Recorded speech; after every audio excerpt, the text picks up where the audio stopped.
oras natin, alas 10:45. Babahit ko lang na kuryente. Ako sa pagbahan. So ngayon, meron akong booking. Ang first booking ko, less than 700 meters.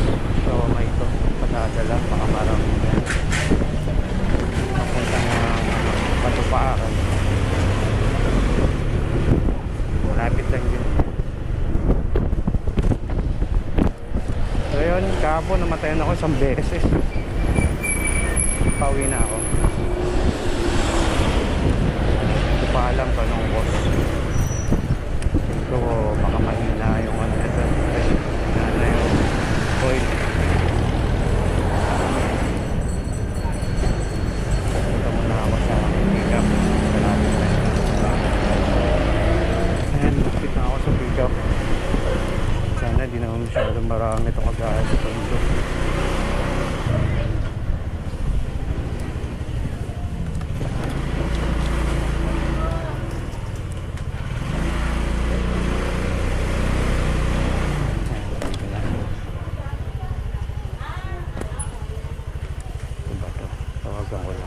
Yan, konti lang.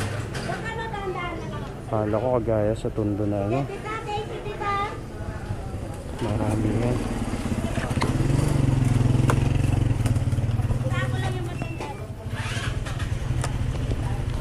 Punta na ako sa drop off. Ang drop off ko. Ano siya maganda ba? 4.4 kilometer.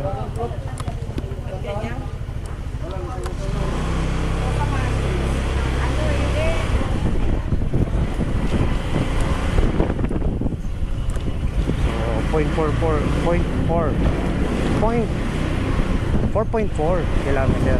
Pulo niya. Lamig. Sarap, walang traffic. Ayan, lapit na ako sa tapos may nakalamit. So dito lang ata may traffic sa Kuwasay. Kasi maganda yung panahon.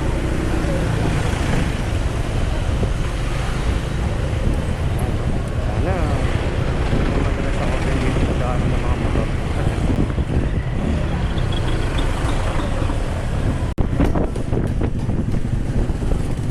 Kaya malapit na ako sa drop-off. Kailan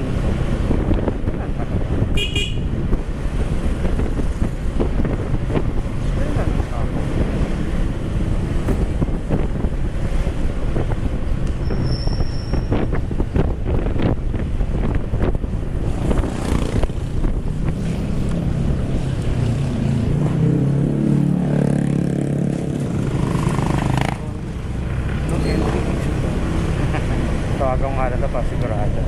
Yun, kadarating ko lang dito sa pangalawang pickup ko. Ano to? Pizza. Papunta ng Paseo ng ano? Ng Makati. Chino Roses.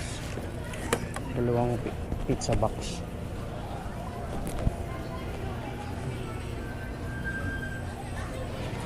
So, nakuha ko na. 3 box ng pizza to. Kala ko 2 lang.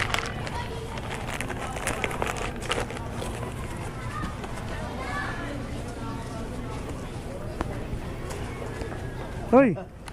Bili ako Biyahe. ng fried chicken. Wala doon eh. Sige. Malasa pa.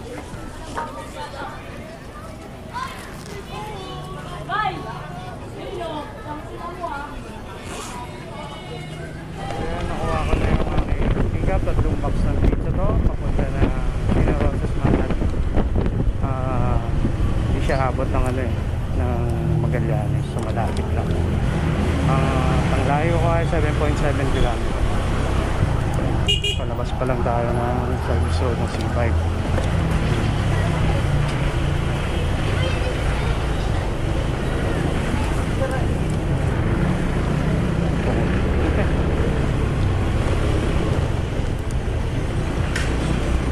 Biyahe muna tayo.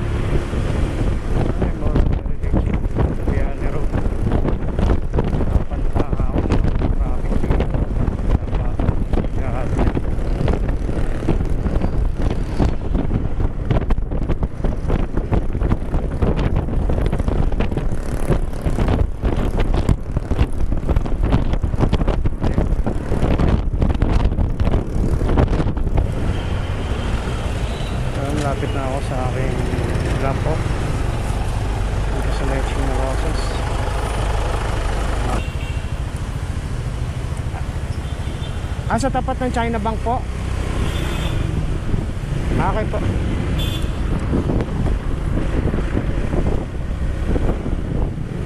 Ito na sir.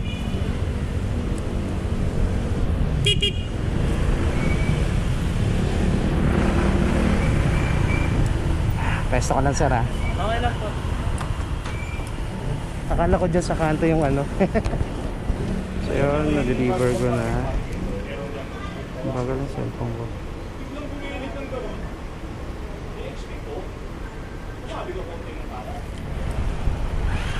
Ayan, may pick up ako.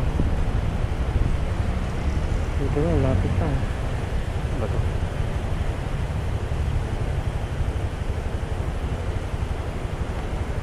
Sa kapilala. OPD Sentry. OPD Sentry. Ano yung building ko? Tawagan ko lang ito. Wala. Ayan, dito na ako sa pick up ko. Katawid lang nung pinagtambayan ko. Wala pa siguro itong 150 meters. Tayo ko lang itong pick up. So yun, what a small world. Yung kinuwaanan ko dati ng isang sakong asin, iser din pala yun. At doon din yung drop off. Doon yung drop off kung saan ako nag-deliver nun. Na ang usapan may ad. Pagdating ko doon, pag-away pa sa akin yung babae. 50 kilos. Tapos ang binayad lang sa akin noon ay 70 plus. Ay bad trip ako eh. Pero wala tayong magagawa. Hindi naman natin kailangan pag-away. Pero pa tayo sa booking. Heritage Park, Bayani Road. Init niya. Maganda ang panahon.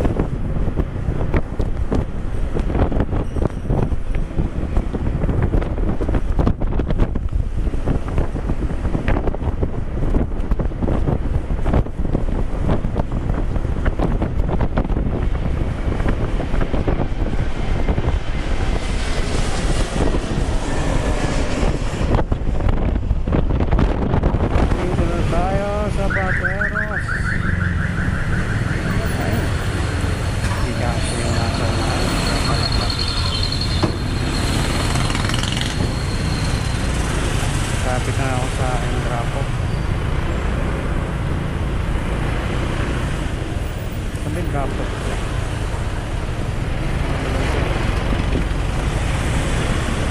Pagkansing oil. Kaibigan, pag ninyo. Ito, nagtatago na pag gantong oras eh.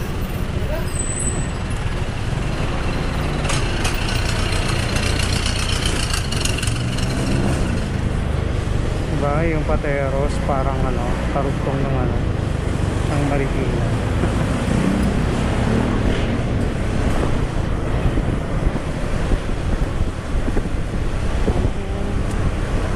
Lapit na ako sa airport water station na to. Kasi ako pinayaran ng tama.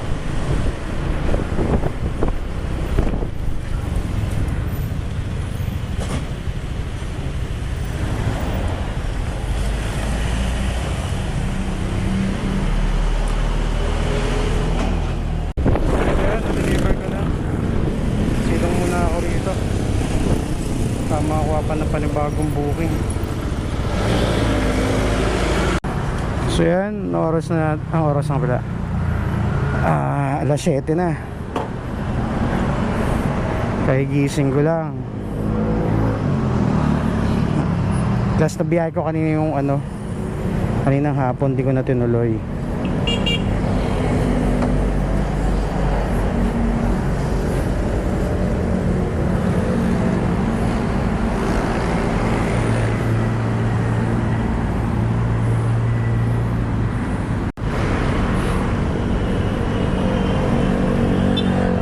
oras, alas 7:30. So, kalalabas ko lang ngayong gabi. Kanina mauwi ako, yung last na drop off ko. Sakto. Naglobat na rin yung battery ng cam. Nakatatlong biyahe ako kanina. So, 250 rin. Hindi pa kasama doon yung tip. So, ngayon, 7:30, may nakuha akong biyahe pa Marikina. Yun nga lang, naka-priority to. Sakto naman papunta to kay Lamisi, saka sasabay ko na rin papagas ko kasi wala na rin talaga. Mas mura kasi sa Marikina ang COL 97 octane doon, lumalabas na 66, 65 ganun, kaysa rito sa Taguig ang 95 octane dito ay 69. So dadalhin ko rin yung helmet ni Mrs. Katipunan. So lapit na ako sa pick up. Yan, squeegee ball. Dito na ito sa harapan. And papunta na ako sa drop off. Katipunan Avenue, Katipunan to. Katipunan Street, Marikina, Concepcion 2. Ay, hindi. Concepcion 2 sa ano pala to? Katipunan, Marikina Heights. Sorry, 18 kilometer.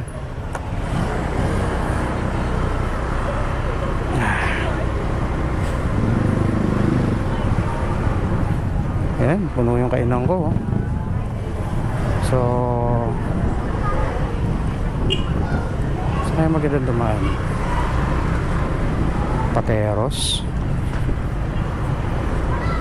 Pwede naman ako magpa-Teros, Pasig, ganun ulit, Marikina.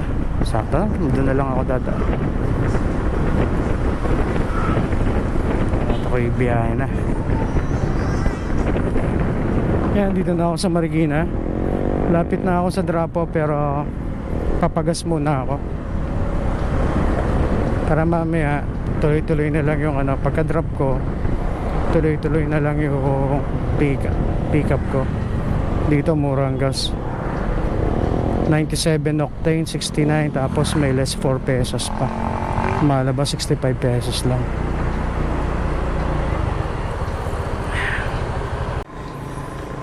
Oh, 6 liters 428. So may bawas pa yan, 69.60. Magiging ano yan, 65.60. na lang, mabayaran. Sige po.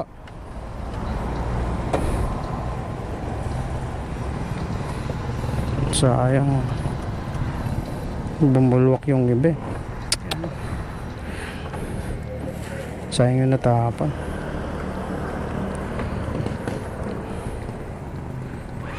Tutangin ako sa Tutangin ako sa drop off. At least mamaya dire-diretso na biyahe ko, makakuha pa ako pabalik ng Taguig.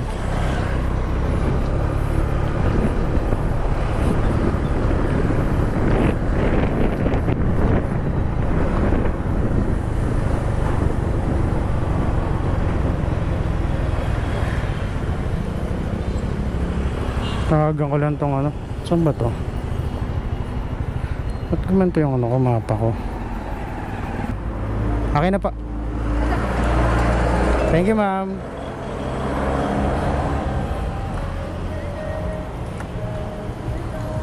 Yan. So yan, pagdating ko may nakuha akong booking Patagig.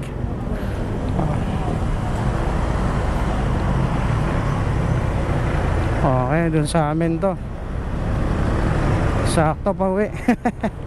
Swerte ko, Lord, thank you. Di na ako mag-aantay pa. Kante na lang ako ng kasalubong, nakasabay nito. So daan ko muna kay Mrs. yung helmet.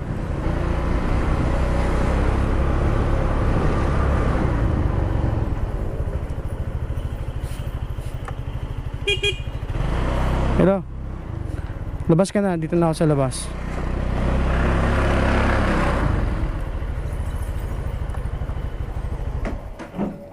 Ay.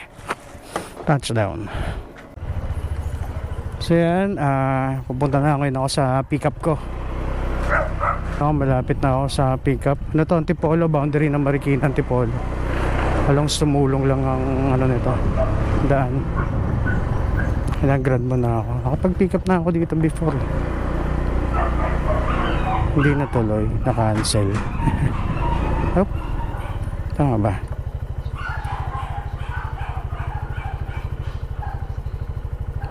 Kama na ako. Nakuha ko na yung item ha. Uyan na. Sakto. Tingnan. So yan, may nakuha akong kasabay. Pateros to. Along the way. Pasig naman ang daan ko sa loob eh. Marikina ang pick up. 2 kilometers away. So punta ko na to. Mabiling sal lang. Ngayon lapit na ako rito sa pickup. Number 16. Number 16. Bakit ang number? Tawagan ko lang to. So damit, jacket daw ang nakuha ko. Okay, back to work. 2, 3, 4, 5. Ganda talaga rito sa Marikina, liwanag, parang Taguig. Pero mas maganda pa rin Marikina, malinis. Ayan. So ito na ako sa ano, drop off. Biyahe na. Kano kalayo? Ang drop off ko 18 kilometers, Pateros. Tapos sunod yung sa amin na sa Pinagsama. Biyahe na ako. Maalala ko nga pala, na-miss ko na rin bumiyaya rito sa Marikina eh. Dati kasi ang biyahe ko lang din nung dito pa kami sa Marikina ni Mrs. Marikina lang biyahe ko. Sa araw bibiyahe ako ng Pamanila, Patagig. Tapos sa hapon hanggang gabi dito lang ako sa Marikina. Ako rito hanggang alas 12, launa. Basta Marikina lang, hindi na ako lalay. So yung pag mga ganong alanganing oras, pagkain, saka vape ang mga dinideliver ko. Pero tataka ako, last time dito ako ng ilang araw, parang humina na dito sa Marikina. Hindi kagaya mga na nandito pa kami ni Mrs. Talagang ang daming biyahe. Hindi ko alam kung kasi karamihan ng mga biyahe nun puro mga mga negosyante, saka mga pagkain din. Ngayon wala, parang humina na.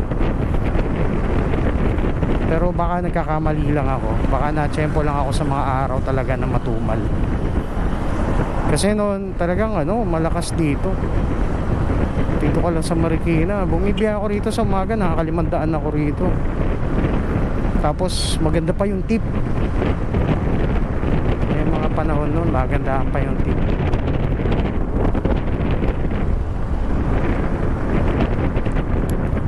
Hindi ko lang alam ngayon.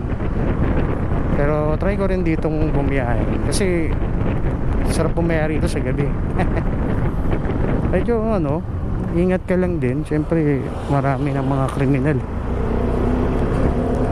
sa gabi kasi rito. Yung before talagang visible yung mga mga pulis, mga barangay, makikita mo sila sa streets. Yung mga pulis naman namaronda nakamotor. Yan, makakasalubong mo yan sila. Tapos may mga checkpoints dito sa Marikina kasi dito boundary rito ng Antipolo, Cainta, saka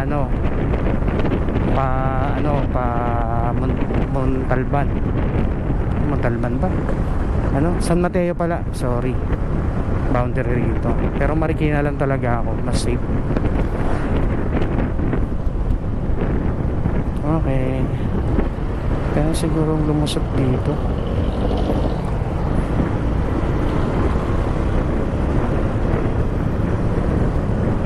lang tayo sumulong. Alas 9:26. So approximately karating ako sa Pinagsama 10:30 na. Sana gising pa to at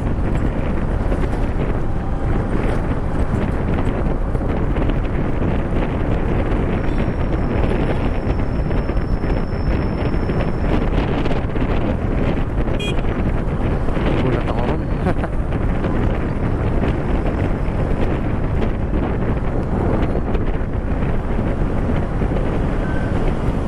Marcos, daan tayo sa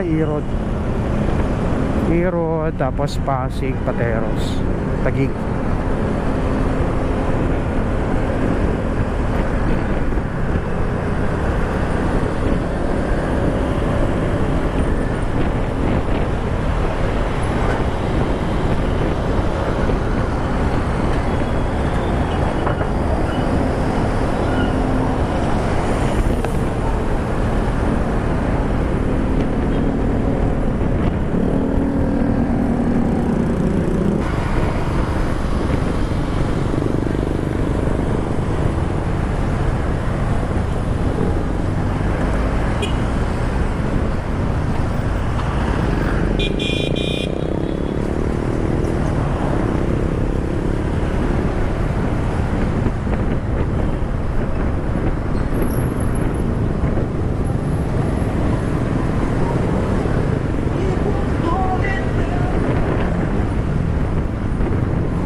Ang ganda rito.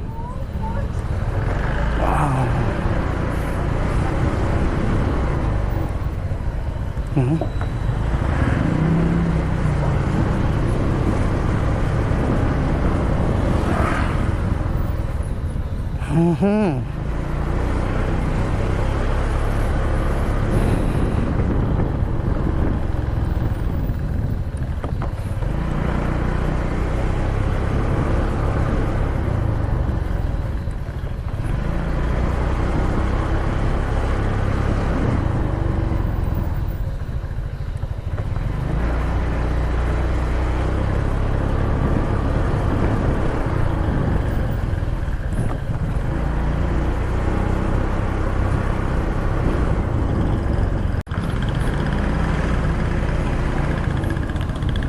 Bulaga.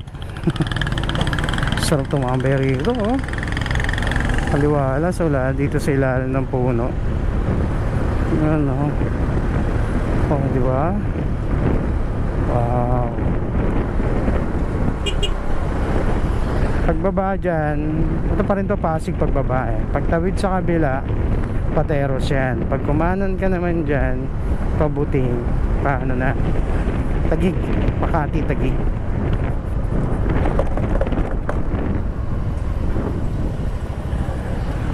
Yeah.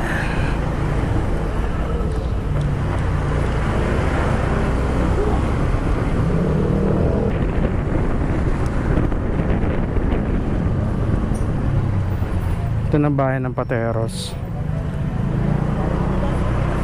Probinsya. So, kasama kaya ako rito, gulat siya eh. Mabi, napaka-probinsya naman daw ng Pateros.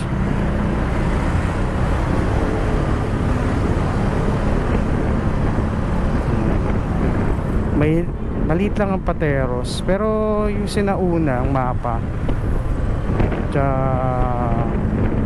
bago ata ang World War II noon, bago pumasok ang mga kanon, malaki talaga ang Pateros. Parang pati Makati yata sakop ng Pateros eh.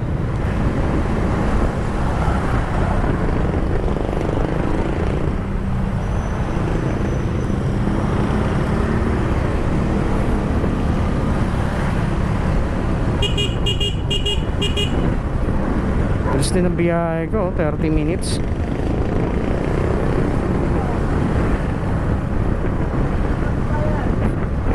Lapit na ako sa drop off.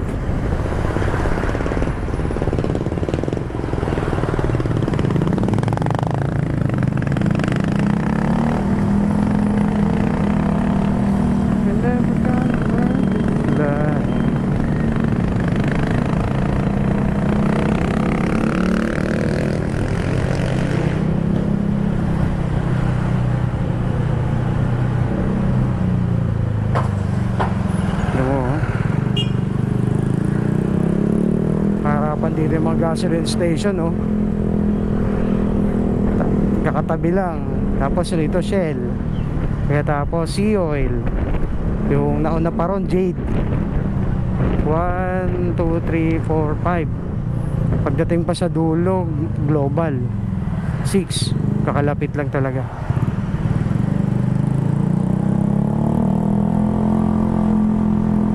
Dito murang gas ng ano eh, Shell. Sa Marikina ang mahal.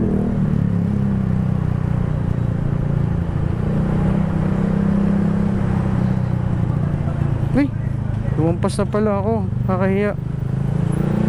Free tayo rito.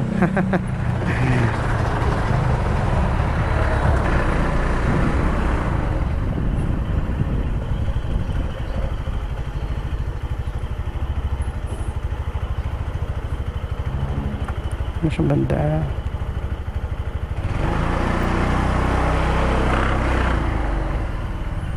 Pag-deliver na rin ako rito.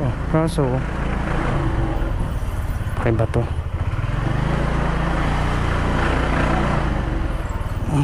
Tawagan ko lang.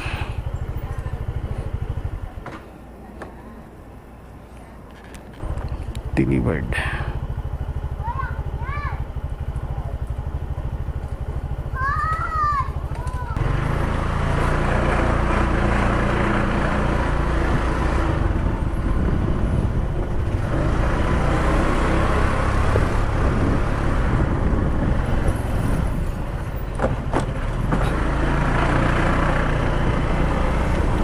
So yan, papunta na ako sa last drop off ko. Ang bilis ni sir.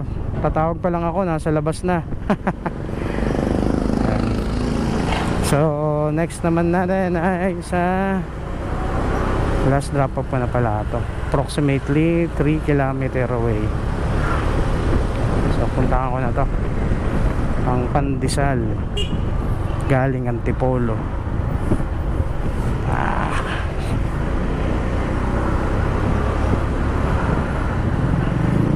Dami humps.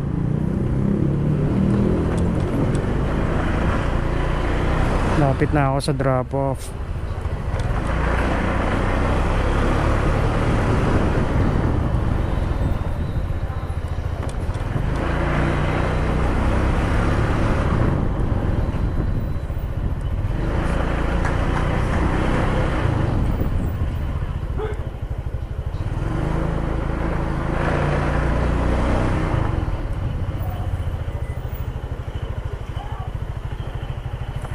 Na ako, tawagan ko lang to. Yan, so tapos din na biyahe ko. Grabe traffic, ano oras na? 10:30 oh. So naka-anim ako. Naka-anim ba ako ngayon?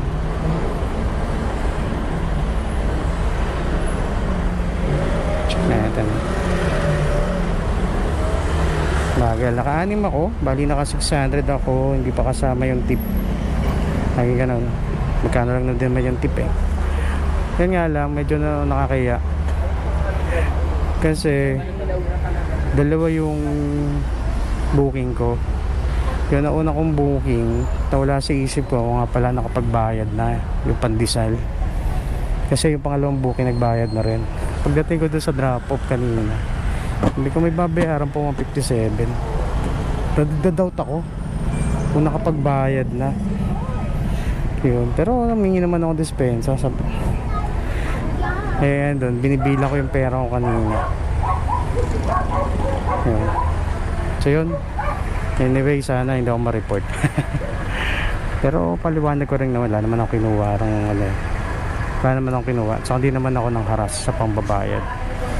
So yung pagkasabi sa akin ng bayad na ito ko lang na napagtanto rin. Wala, nakalimutan ko. So yun, bukas na lang uli. Biyahe ulit tayo bukas. Bye bye na muna. Grabe yung traffic oh, 10:30 na.